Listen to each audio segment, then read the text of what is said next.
Well, welcome. Good to have everybody here. Today we're going to be talking about effective remote presentations. We'll look at some of the things relating to setup and pacing and different things. So, first question for you is how often do you have to give some type of presentation? So let me throw the Slido in the chat here. Go ahead and keep that Slido up. It should have popped up on your right-hand side of your screen near where the chat and the participant list is. There should be an option there to do Slido, or you can click on that link.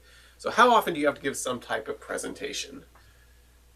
Look like most of us are kind of multiplying less than, okay, monthly, weekly.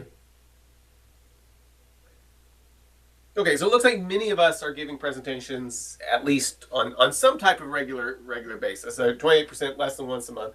But this probably is going to, regardless of what your job title is, this is probably something that you are going to encounter at some point, giving some type of presentation. So what I want to do is go through and kind of look at some of the different things that I found that have worked well, and maybe some things that haven't worked as well, just to give you some ideas. Nothing in here is like an absolute, this is the right way to do it and this is the wrong way to do it. So what I'm hoping to do is give you ideas of things that might work well for you. So next question is, which do you prefer? Do you prefer to present in person, prefer to present remotely, or prefer not to present anything at all?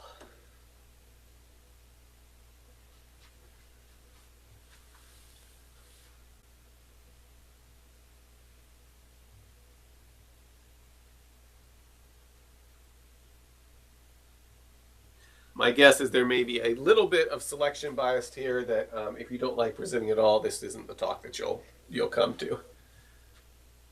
Not at all sounds nice too, yes. Okay, so most of us like to do it in person, but it's interesting how big the number is of people that prefer to do it remotely. And there definitely are some advantages of doing things remotely. For me, particularly, it's the travel time of getting anywhere. If I'm going to give an hour talk and it's just a matter of coming down to my studio, that's a lot easier. Don't have a choice, everyone works from home. Yes, then it's hard. You can't just go around to everyone's house and present to them. So, question you might ask is, what does this have to do with agility?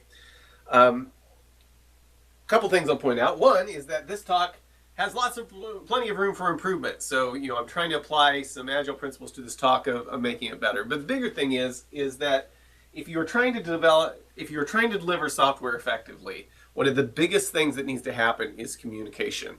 And I have seen projects fail horribly merely because there wasn't good communication happening at the right levels, or things were being communicated but not in a way that was really landing, even if the people communicating were trying to say the right things and otherwise would be headed in a good direction. So there's lots of benefit in being able to present your message more clearly in a way that people are paying attention. You've probably never been on a project like this where several months in somebody says, wait, I didn't know that, and the reason was because they weren't paying attention to some presentation that happened two months earlier. But that does happen from time to time.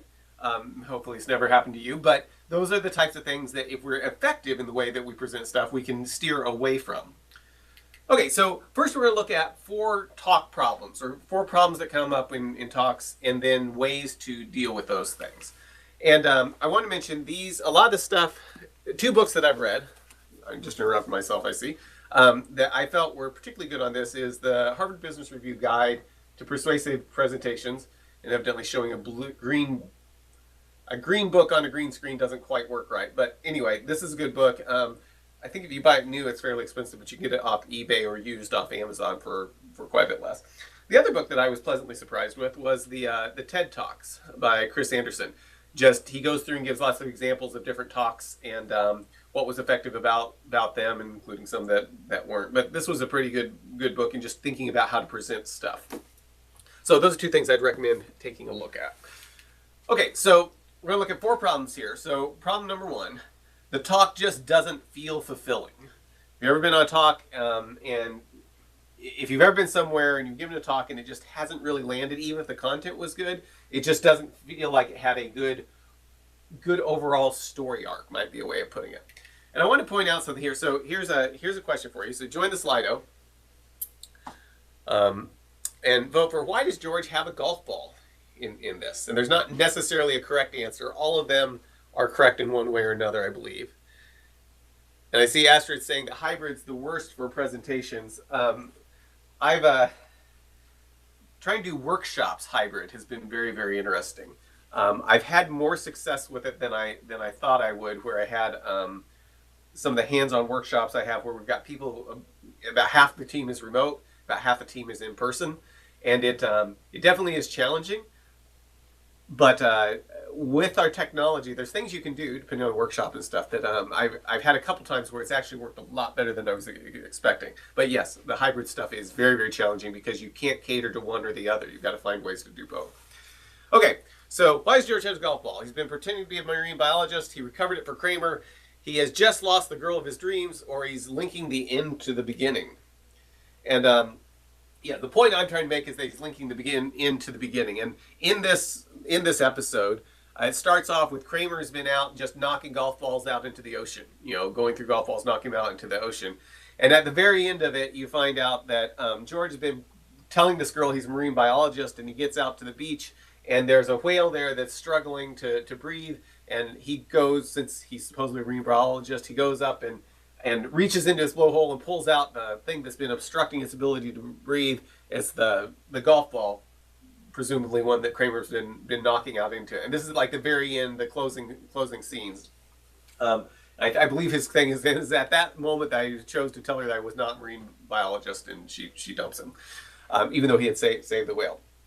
So all of these are correct, but one thing Seinfeld does a very good job of is taking the thing at the something at the beginning that seems not particularly important, and then it shows up at the end, and it turns out it's caused all this mayhem along the way, or it somehow wraps things up. And it's part of what makes the Seinfeld episodes so fulfilling to actually watch. You get to the end of it, assuming you like them, but you get to the end of it, and there's something that feels like it tied the whole thing together.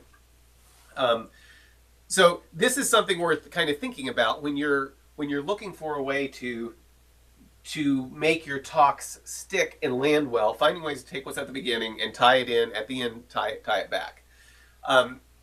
Interesting side note, in this particular episode, the production crew, or Seinfeld and the writers, wanted to get the animatronic Free Willy, and so they were requesting to get the animatronic Free Willy in order to be able to actually film this. And in the episode, they never show the whale. Like, it's just mentioned about that happened, but they never show anything. And they thought, if we could get the animatronic version of the Free Willy, we could actually show this and be really cool and everything.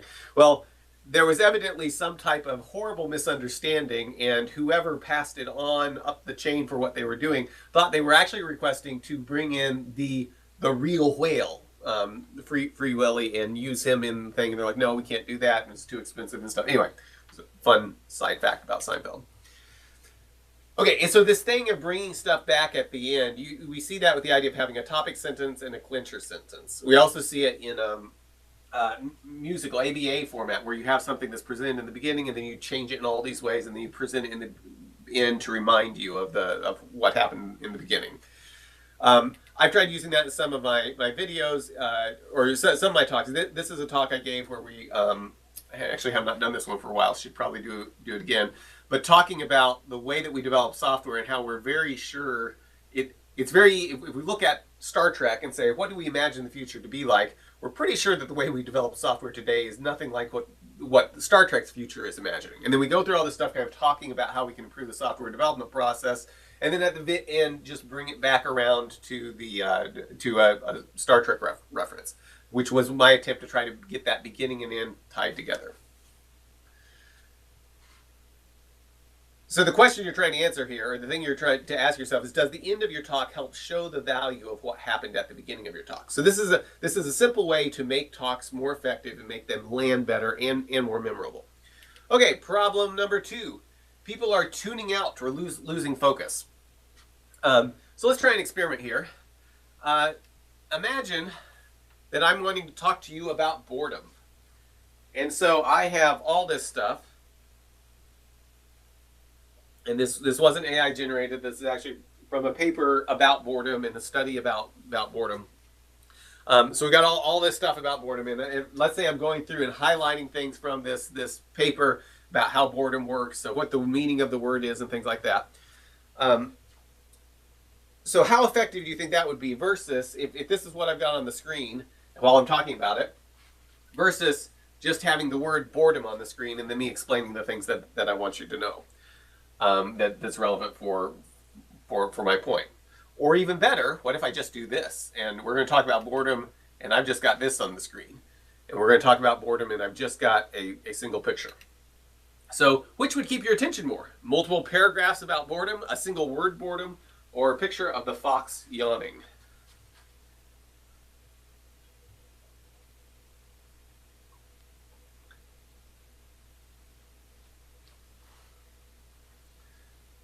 So it's like most people are saying the fox yawning. Now, you could make a case for saying the fox yawning might distract from the idea of boredom because you're like, well, what's the fox doing? Is he hungry? You know, what's going on? There are lots of stuff kind of around that. Um, so maybe the single word boredom actually cuts out some of the distraction and just focuses on we're talking about boredom right here. But no one here thinks that multiple paragraphs about boredom would be helpful. So think about when you're putting your presentations together, are you putting so much up on the screen that it's detracting from what you're trying to say? Because we've got reading versus listening. And if I'm trying to tell you something and I've got important information I'm trying to convey, and I give you a whole bunch of stuff to read on the screen, there's a good chance that it's going to detract from what I'm trying to say. Even if like that, those paragraphs about boredom, even if it's good stuff, there's probably only certain parts of it that I'm really wanting you to get focused on. Well, by showing it and then trying to tell you stuff, I'm dividing your attention at best. Or you might just not be listening to me at all. And oftentimes, I'll see slides that people have created that have so much information on it. And they put it up, and I'm looking at it like, okay, this must be important because they chose to put it in a slide, but then they're trying to talk. And this is where a big thing that I see as an issue in presentations is when you create a slide deck that's meant to be given to someone for them to read on their own and understand information. And then you take that same slide deck and do it as a presentation. Those are very, very different channels of how you're trying to communicate with people. And trying to use the same slide deck in both places probably isn't going to be very effective. You're going to, usually what's going to happen is you're going to be in a situation where you've designed it for people to read, and then you're either just reading the stuff to them, which is annoying because they can read faster than you can, and then you've got that split attention. Or you end up with something, this I see less often, but where it's not any good to just send stuff out. And in my thinking, you're better off write your slides to keep them focused on what you're saying, and then if you need to, write up a single page summary of the stuff they need to know just as prose and send that on to people. If you ask someone to read, you're asking them to stop listening. There's a lecture series that my kids and I went through, our family went through on just how to speak effectively. And this guy suggests never using slides because he said if you show people stuff, you're going to be distracting them from what you're wanting them to think about, which is what you're saying. I think there is some effectiveness in it, and for me, it's helpful because I can keep track of exactly where I am in my talk, so it makes it easier for me in that. But the point is, if you ignore that point entirely, it will be to your peril. And just kind of the idea that if you're saying you need to stop and read something, you're telling them to stop listening to you. Okay, next problem. You've got great content, but no impact. Yes, this person was actually suggesting not to use any PowerPoint slides at all. For me, I think the better balance is saying, can I make sure my slides are focusing people on what I'm saying more so than detracting from what I'm saying. Now, this particular college professor was suggesting that he thought it was no good. And no good to have the slides at all, that they're always going to be distracting. I think that's a little bit extreme, but I think the overall point is probably worth thinking about. Laster said, reading and listening both speak to our word processing capability, and visual go into another space in the brain, I think. So that's an interesting point. Like, if we're giving a picture, is that something, because you don't read the picture, you see the picture. If the picture is somewhat related, maybe that helps keep us focused. Okay, so great content, no impact. How would you measure the success of a presentation? So just type a few words. What would you, when you finish a presentation or attend a presentation, what are the things you would use if you had to give one metric for how well did this go? What would you want to measure?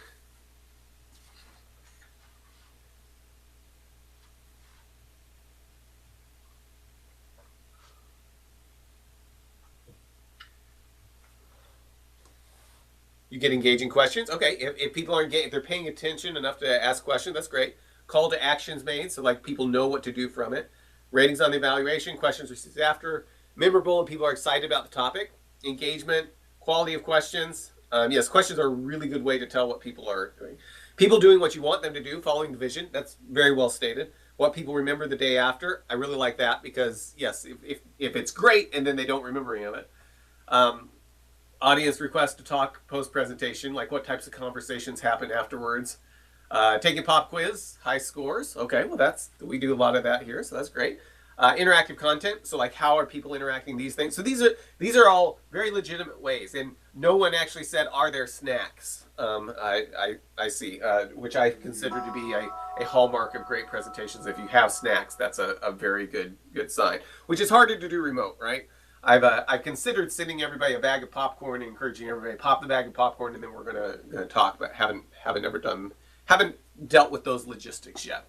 Okay, so these are all different ways to measure the success of a presentation, and I think a very big thing for you is to be thinking when you're making a presentation is what is my goal and how can I increase my chances of that happening?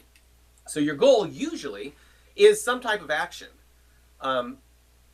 And what I want to separate here is it's not a matter, your success isn't determined by what is conveyed. That is very important. But what is remembered is actually probably more important because what is remembered is going to determine what is actually done.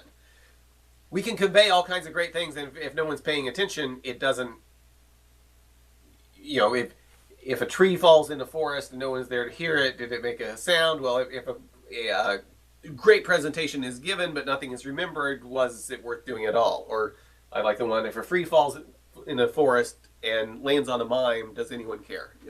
But anyway, what's remembered is what you really want to focus on because that's what's going to determine what is done. So ways to make things more memorable and try to engage people more. One thing, metaphors and analogies. And so for example, I have a talk that I give where we talk about sizing stories, and I give an example of my kids trying to figure out how much they can get through this stack of books, or me getting through this stack of books, and how we'd measure that. Would it make sense to measure the words and count all the words in it? Well, that would probably take more time than it's worth. We might as well read the book.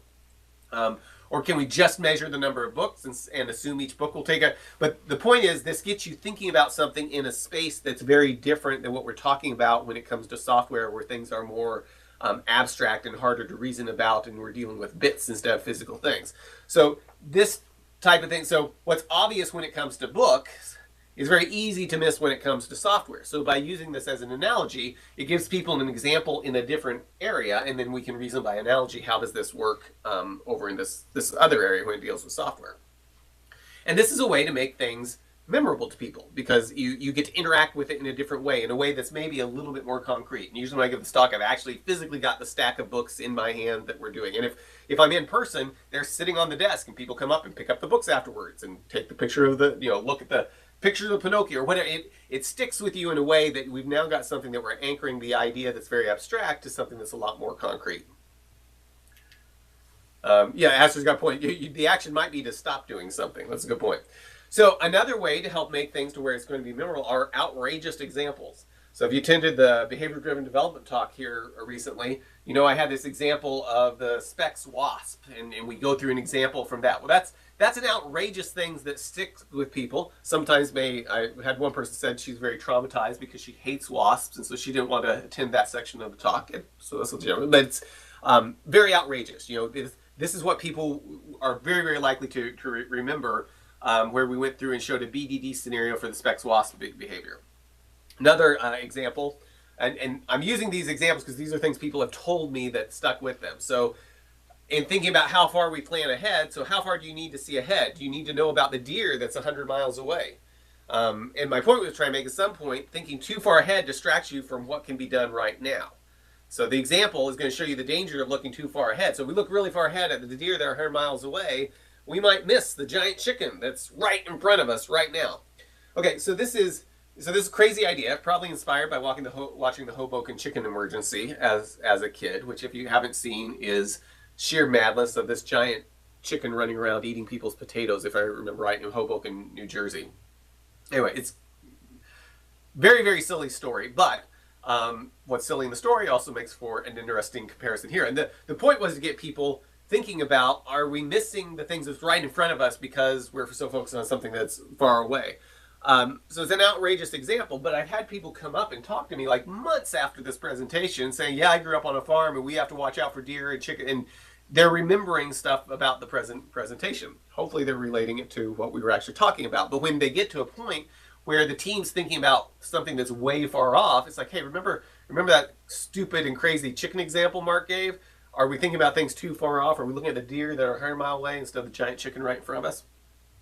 So now I show these examples. There are also failures. I've used examples before and people are like, Mark, I have no idea what you were talking about. I usually try to run things by my kids to see if I think it's too far out there. But these don't always land. They're not always perfect. But I think they're worth trying, because if we can get good analogies, good metaphors, and good outrageous examples that stick with people, our messages will be more memorable.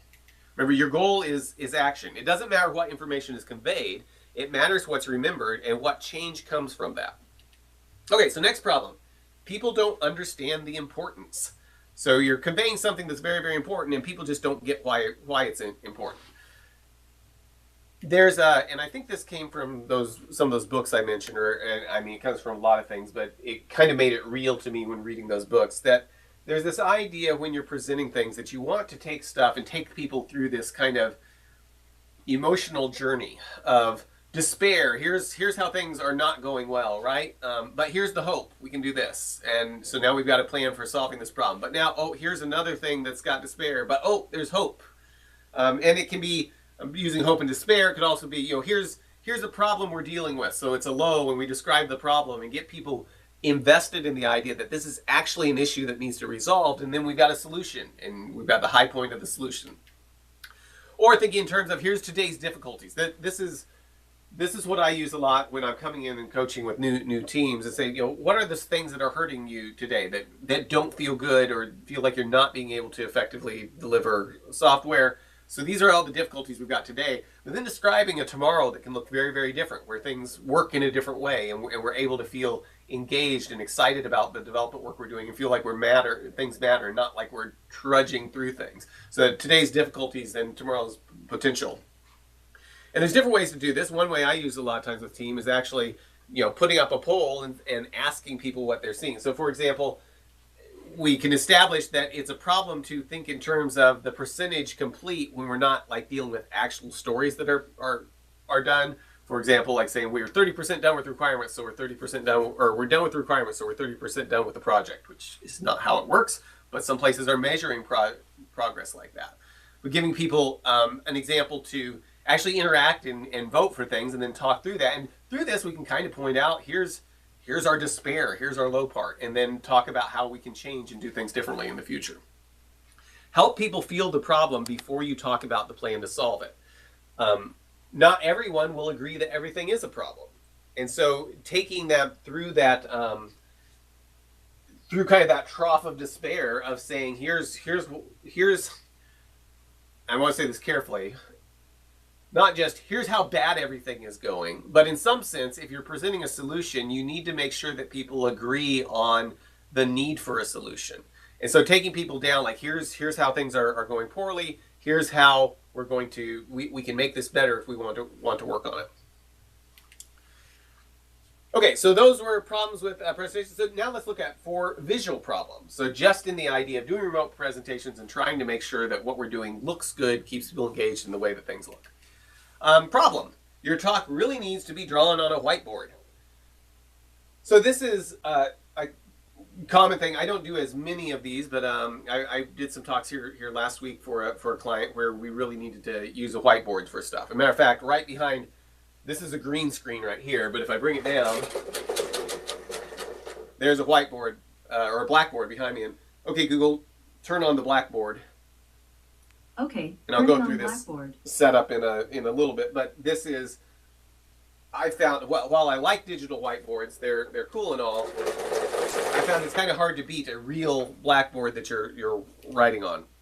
So digital whiteboards, what I found those work really good for is if you need everyone to draw and they're remote. Now WebEx has a built-in one. We do my family gets together with some other, or our kids get together with some other kids, and we're going through Robinson Crusoe on Monday nights.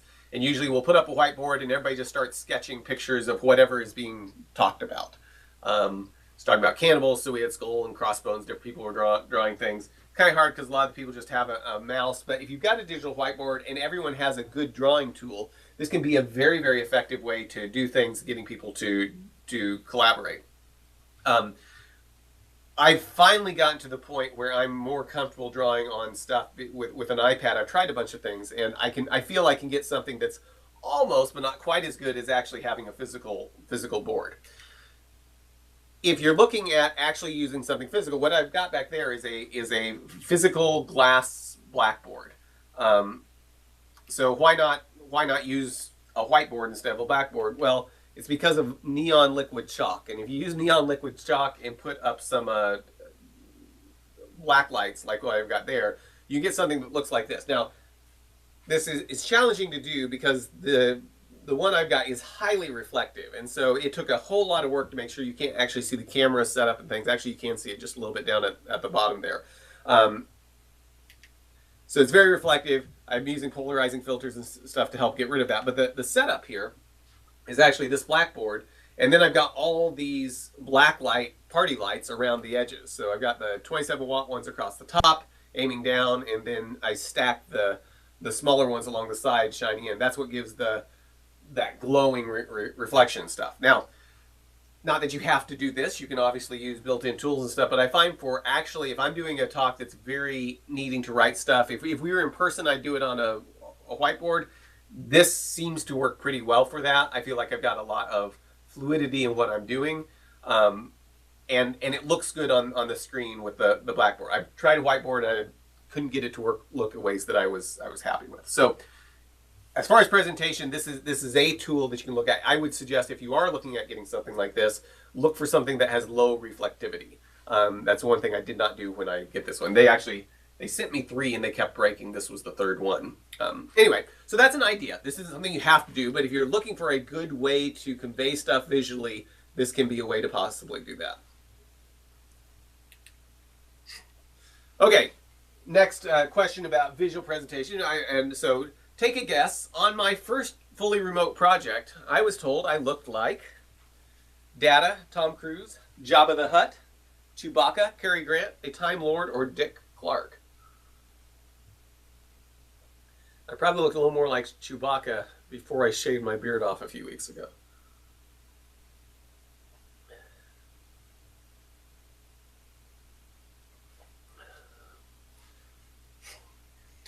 I actually was on one project, and it wasn't this one, but I was on a project one time, and somebody found out how old I was, and they're like, "Oh, Mark Shedd's the Dick Clark of software development," because he thought I looked very, very young. He thought I was a lot younger than I actually was. Okay, well, half of you are voting for Chewbacca. It actually was Data. So here's a presentation problem. You look like Data from Star Trek. In this particular situation that I was in, we were on video conference, and the video person that was in charge of making sure everything worked came into our room to help us fix some stuff out. It's like, "Man, Mark, you look like Data from Star Trek," because my face looked so white and stuff. So he changed my name in the way it showed up in the video conferencing system. So it said Mark Pinkman Shed, and I couldn't change it. It was like this for weeks because he had said that way, and then finally he took it off. But so I took that as a sign that maybe I should invest in some better lighting. And what I found is you can get, and these aren't particularly expensive from Amazon. They're LED lights with a big piece of cloth in front of it to make it spread out. Matter of fact, I've got one. I don't know if you see this right here. That's what's right here, shining over on the side. And these, like I said, they're not particularly expensive, but they're color balanced. This particular one I can change to different colors and make it warmer or more just plain white light if I want to. So I invested in some of those lights, got it to where I wasn't looking quite like Data, and he eventually took the Pink Man designation off my name. But lighting can make a big difference in how you actually look to people. So problem, talking head can't interact with the content. So if you notice, like when we had those up and downs that we're doing here, I was able to actually point to it. And if I'm just a talking head in a box, I could possibly do a mouse going over it or something like that. But what I'm using here is actually using a green screen. I showed you how I brought it down. So there's actually a green screen behind me, and then I'm putting myself in front of that kind of weatherman style. And in a lot of situations, this makes for a more engaging presentation. It looks like you're engaging with the content more like you would be if you were in a room with a big screen behind you. So the way to get that, there's a couple different ways. I'll just kind of show you the setup here. One is using compositing software. OBS, so obsproject.com, is a great way to do that. And what it will do is let you take a computer and then take multiple input sources and then composite them all together. So here was a picture of just some crazy stuff I was doing to try it out. So I've got one camera that's showing me here, and then I had a input from a computer here on top of that, and then over here is another camera showing something at the same time, and you can put it together in all kinds of different ways. And then what it does is it will actually take all that stuff. The OBS software will take that and put it out as a virtual camera. So it shows up as if it's a webcam, and so you can just take whatever software, WebEx, Teams, or whatever, and say, okay, use this virtual camera, and then whatever the software is outputting will show up there. So OBS Project is a great thing to look at if you're looking for a way to do these type of green screens or things like that. Another problem, talk needs good visuals. So one thing is slide software, and I've tried a bunch of different things. So what is your preferred presentation software? If you have your choice of what you use, what would you want to use? Keynote, PowerPoint, Mentimeter, Prezi, Harvard Graphics, and it has been, I doubt it wouldn't surprise me if no one here is familiar with Harvard Graphics. It was a presentation package years and years ago that had the option to, you could design your slides in it, then output a file format and send it back to the company, and they would send you back actual slides to put in a projector. So that may give you an idea of how old that is. Okay, so most people are happy with PowerPoint. Next, Keynote. Keynote's actually my favorite for creating slides, but it doesn't work with Slido, which is kind of my preferred thing for doing polling. PowerPoint, I've started tending back to doing more of that. This particular one's in Google. But I've started tending back toward PowerPoint just because it works well with Slido, and they've improved a lot of things. What I like about Keynote is the drawing tools and the ability to do just two-dimensional images of things. They have a huge library that's just built in that then you can edit. And so I found it's a lot easier. Like that thing I showed you earlier of the Star Trek Enterprise, that was all just drawn in Keynote using the built-in tools for stuff and the built-in shapes. Either I haven't developed the dexterity with PowerPoint, or it's actually easier to do in Keynote. Anyway, so that's for people. Mentimeter, I've used Mentimeter just as the slides, and it's nice because then you have the Mentimeter polling stuff built in, and Mentimeter stuff looks really good. The visuals are really great. Prezi I like because the presentation is the way it flows and moves things around, kind of animates you, and you dive into a part of the presentation and then back out. So you dive in and then back out, and I think that's very, very effective. The problem is I haven't found a good way to integrate Prezi with any of the interaction tools. They used to be able to, and more recently they didn't. I'm hoping that comes back at some time. But anyway, lots of different options for presentation. Here's some of them. So this over here, so I think this one up here is Prezi. It's very, very simple, very, very basic, but if you're mainly wanting to focus on the interactions, it works really well for that.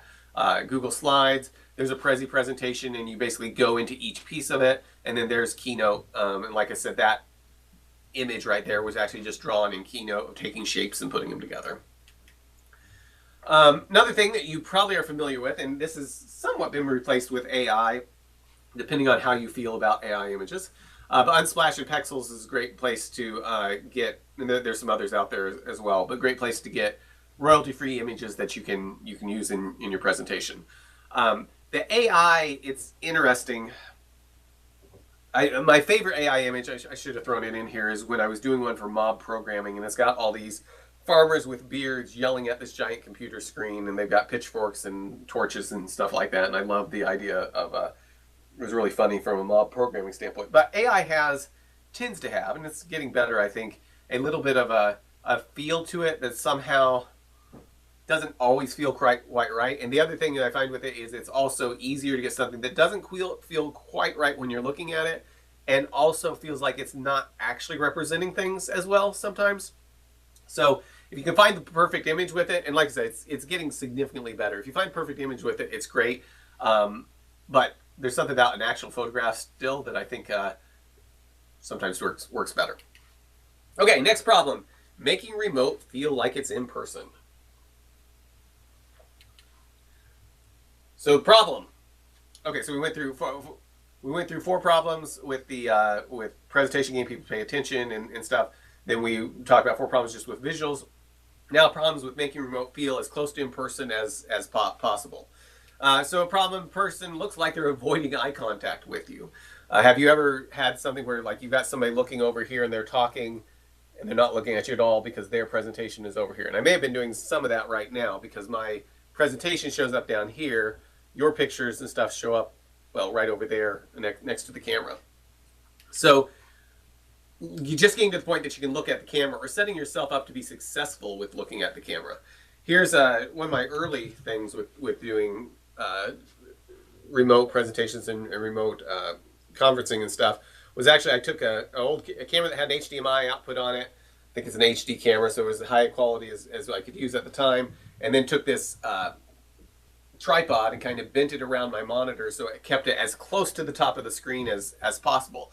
And it made a big difference in my ability to make sure that I was looking toward the people I was trying to be talking to. I've seen some crazy things that actually put a small camera right in the center of your monitor so you're looking directly at it. There's also some AI things that will change the video feed to move your eyes so it looks like it's looking right at the person. Sometimes it looks a little creepy, but I've been surprised at how well it actually seems to work. I'm not using that anywhere. This is more of the setup that I'm dealing with looking at you right now. So I've got a camera up above what I'm looking at, and so there's this WebEx here. I'm actually using this external camera up here. Oh, there it is. That's tied into the compositing setup. We're doing on time. Okay, good. And I've moved googly eyes on the camera to talk to them. That's great. I've actually moved more recently, so you see this monitor over to the side over there. I put another one right here next to it, as close as I can to it, that's actually got your faces on it. Just to try to keep me more focused on that. In a lot of cases, what would work well is actually take my slides and put them up closer to the camera. So I'm looking a little bit up. So if you see me tend to looking down, it's because I haven't actually gotten it as close as it could be. Okay, another problem, poor video quality. This is less of a problem now. I think laptops have changed out and cameras have gotten better, but it wasn't that long ago that we were looking at things like this. So in just thinking about some of the different types of cameras, just a couple thoughts. Some of these you may be just using what's on your laptop, and that's great. I found that of these cameras, so the differences here is we've got DSLR. A lot of us probably have the DSLRs like that Nikon somewhere in our closet or something. Those are very high quality cameras, but they actually have a mirror in them. So what happens on a lot of them is if you take a long picture, the mirror will stay up, but it wasn't meant to stay up indefinitely. So you can, on many of those cameras, you can only shoot about 20 minutes at a time, 10, 20 minutes at a time before the camera comes back down. I used that for a while early on, but got tired of having to deal with the camera flipping back and forth. Then we've got regular webcams, which have gotten better in quality. I still haven't found a webcam, like a small webcam like that I've been super happy with. What I'm using is like that Sony that's sitting there. That is a mirrorless camera. So it doesn't have anything that flips back and forth. It's just, so that one can shoot just indefinitely. I've been very happy with how that one turned out.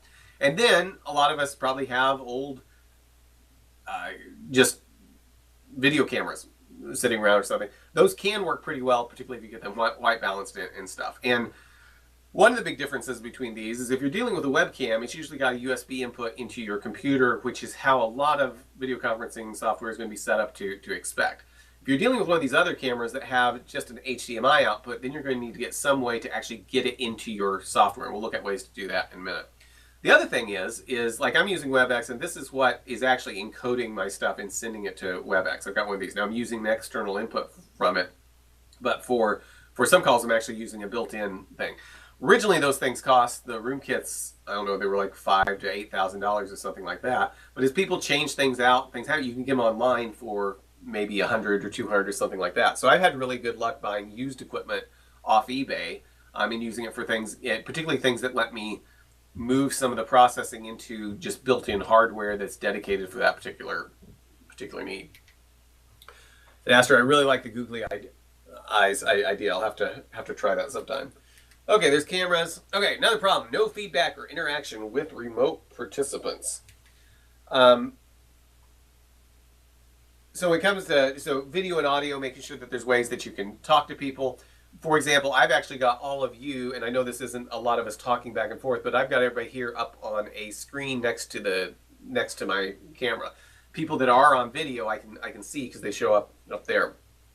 I was doing something with earlier this week with a group in Europe, and they were using Microsoft Teams.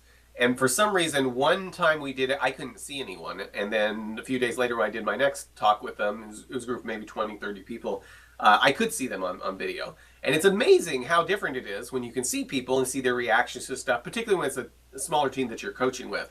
But the ability to see people and see how they're reacting to things lets you speak a whole lot better, and adapt to how people are feeling based on if you see you're starting to lose people, you can do something exciting.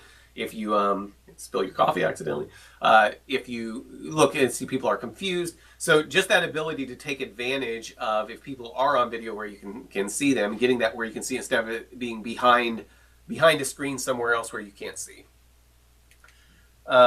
Chat, another thing, you want that to be generally where you can see it. Like I said, I've got two monitors up top of things, and I can actually see if people say something and comment on it, or you may have been here before when I've gone for a minute or two and people are like, wait, we can't hear you because I accidentally left something muted. If I couldn't see the chat, I'm not sure how long it would go before I finally realized what was going on.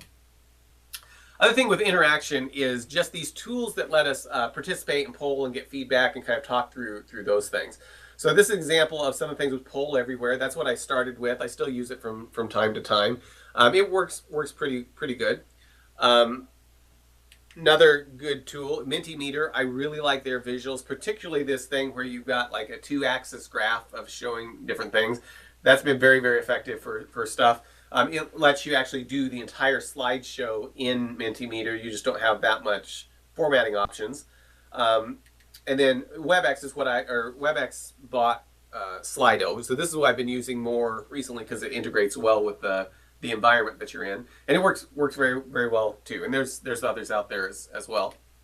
So just curious, and this is just for my edification, which polling tool, if you noticed a difference between them, do you prefer for Agile Lunch and Learns? Do you prefer Slido, like what we're using here, Poll Everywhere, which we've used, I think we used that one, the BDD talk here a few weeks ago, Mentimeter, which we haven't used for a while, or would you rather mail in a postcard for interaction?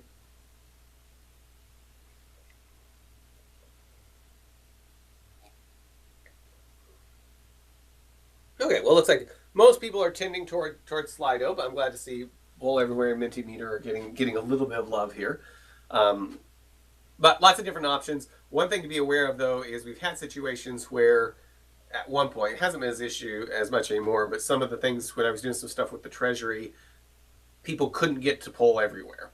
Now, it was easy to work around because we just throw up the URL or give a QR code, and they could just do it on their phone. And for the stuff we were interacting with, that was fine. But every once in a while, we've run into that issue. Okay, another problem. The complex setup ruins the flow of an in-person talk.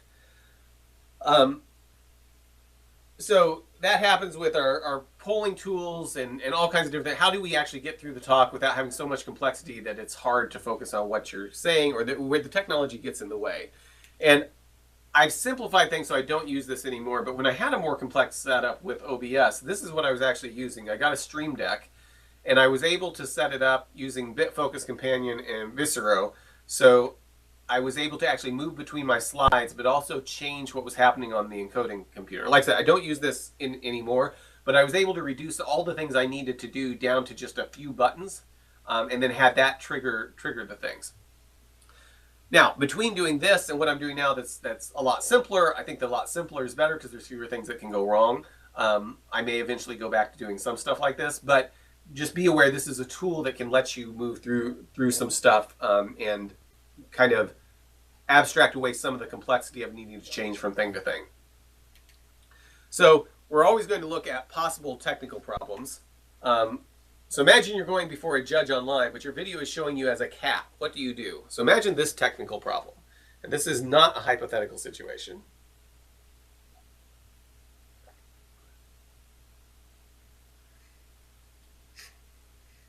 Oh, cool, Stephanie. I'll have to look at Lucid Spark. I'm not familiar with that.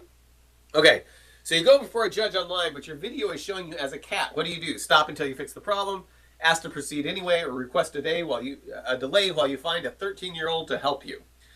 And I don't know if you've seen the video before. Steve's answer, yes. Mentioned several times that you're not actually a cat.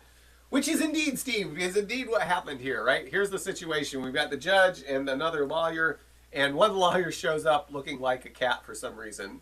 The cat is talking, and evidently his granddaughter or something had messed with the computer and switched to the cat. He couldn't figure out how to turn it off.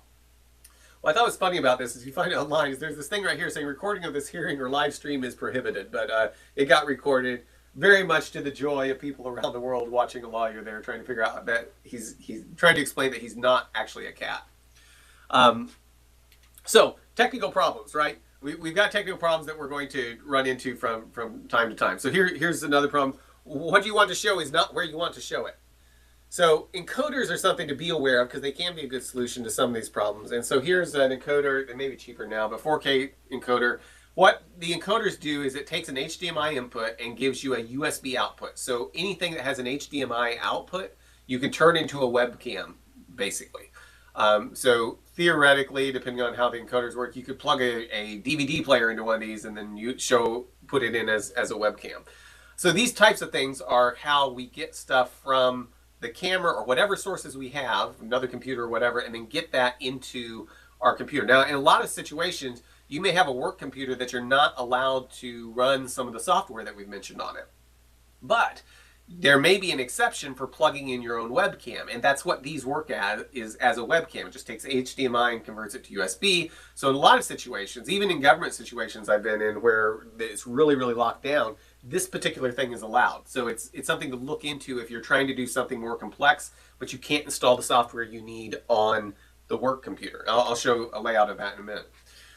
So some of the things we can do is use higher quality camera.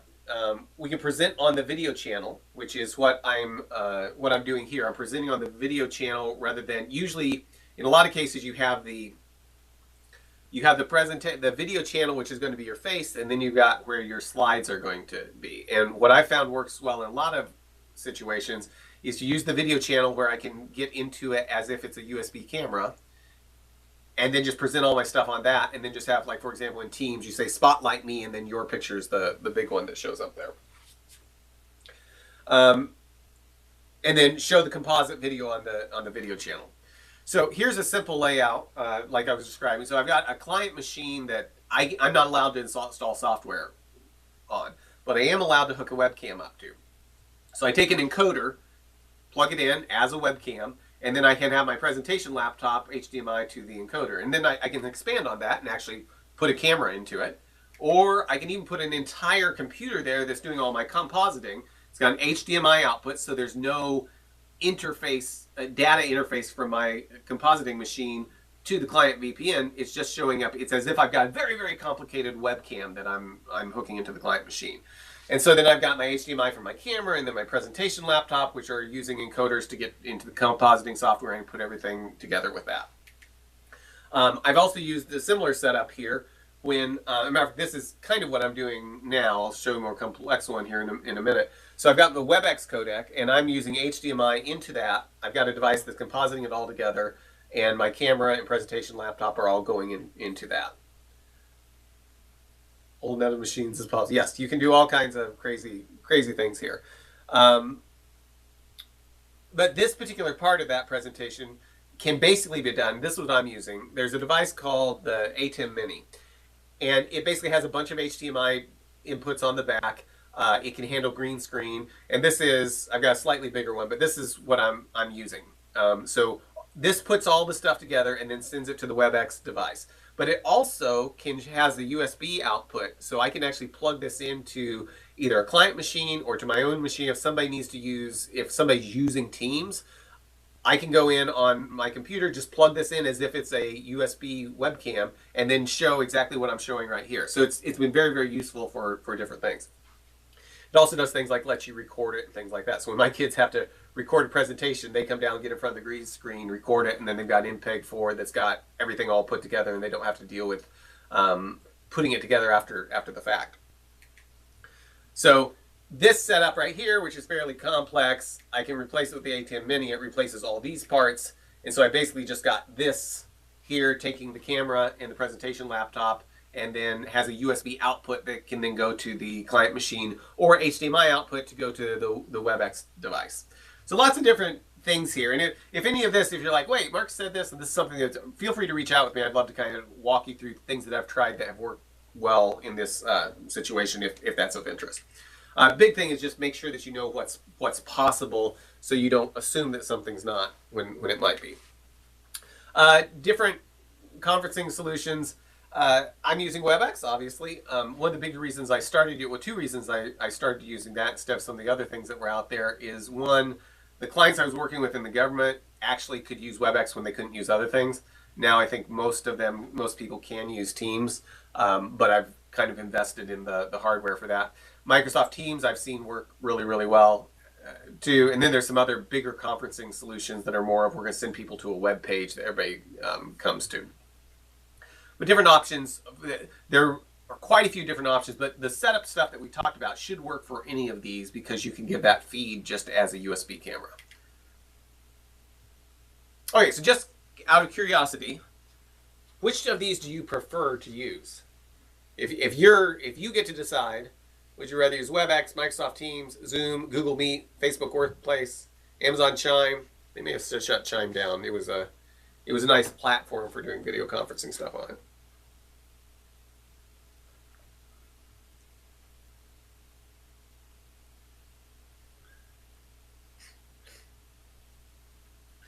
One thing I found, the other thing I found with WebEx is, from a licensing standpoint, at least in the past, they've been a lot less expensive than some of the other things with Microsoft Teams and Zoom if you're wanting to use actual standalone video conferencing equipment. And I think it's probably because Cisco, which owns WebEx, actually sells a lot of that equipment.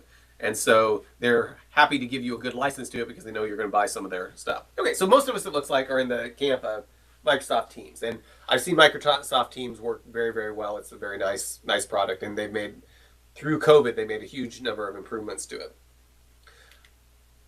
Okay, so overall setup here, this is kind of what I'm using, my setup. Now, like I mentioned, that monitor at the very, very bottom is now on the top next to the camera, because I wanted to keep my line of sight looking more at where people were. So it's more of this setup here, where I've got camera going to, actually, I replaced this part with that A10 Mini, but it's all going to the WebEx, and then I've got a presentation where I can see my presentation, and then another screen that shows the video conference people there.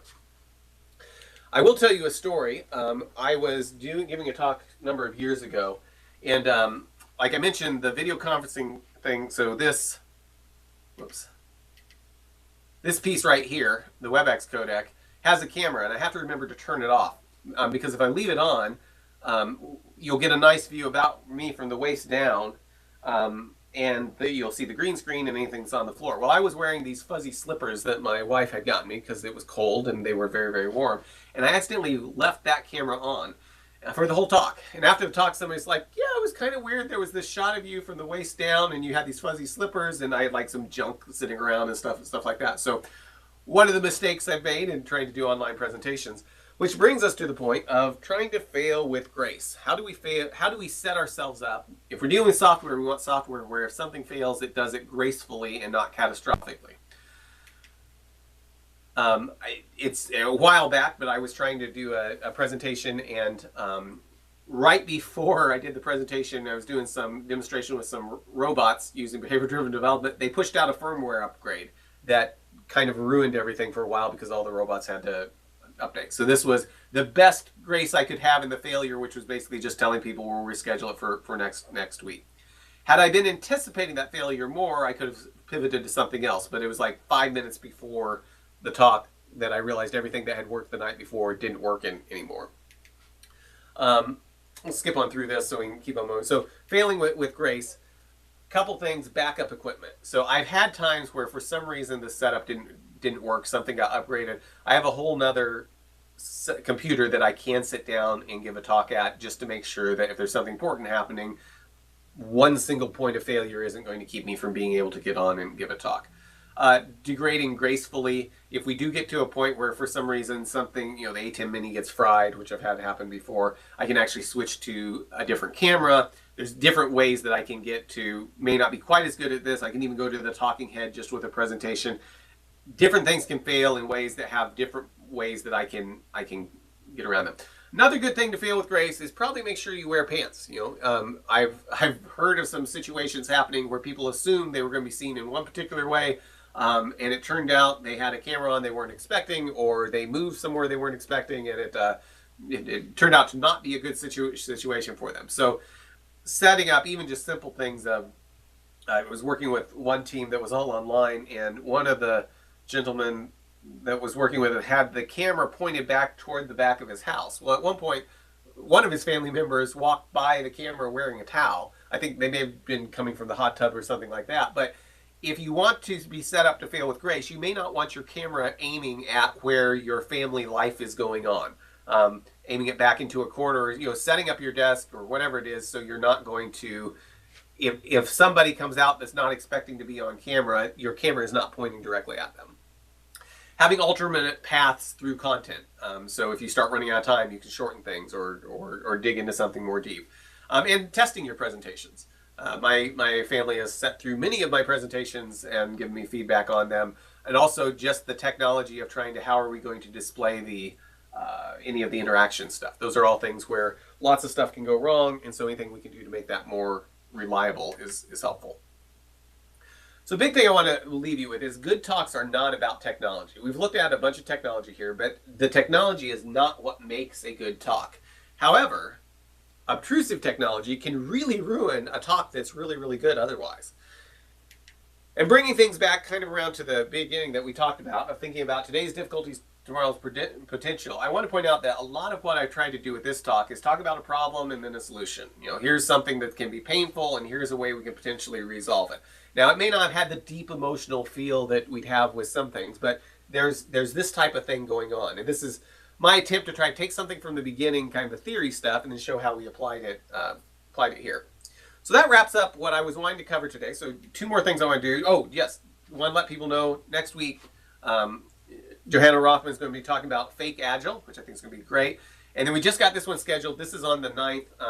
Ben and Greg are going from Kibbe Consulting, are going to be coming and talking just about how to leverage communication for collaboration.